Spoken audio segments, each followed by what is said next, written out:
How's the not the best. like the communication? Like I see now with the new management of Formula One that they're quite open to trying new things. Yeah. But are the drivers involved in those things? Like let's say more than half of the grid don't like that thing. Like do you communicate and you know Yeah. they listen and try to change? I mean, we have a group, GPDA, which is run by Alex Words, the old Yeah. XF1 driver. Um, so it's definitely a time when all of the drivers, I would say, are more um, harmonious and together than ever before, from what I've seen. Um, and we try and have an input. You know, it's not like we get to decide everything. Sometimes we feel like we want to decide more things because we're the ones driving the cars.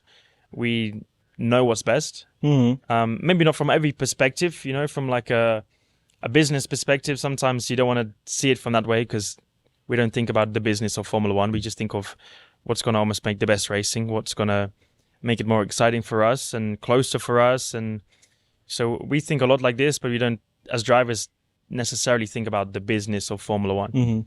Um, but as much of what is possible, we try and influence and have our own opinion and say we think it should be more like this, or we think we should change it to this, and so forth. And that can go from how the weekends work in terms of the sprint races versus amount of interviews and amount of TV stuff and planning for weekends and things like that. So rules, track layouts, you know, there's a lot of things that are involved that we are involved in, and we try and have an input. But And do you like to all meet up like on a race weekend or like so you meet and we have a have a chat? WhatsApp group, so everyone's on that, and and then we have meetings after the drivers' briefings. Normally we have all the drivers stay for another 10, 20, half an hour, whatever minutes, and we'll have a chat about whatever it is.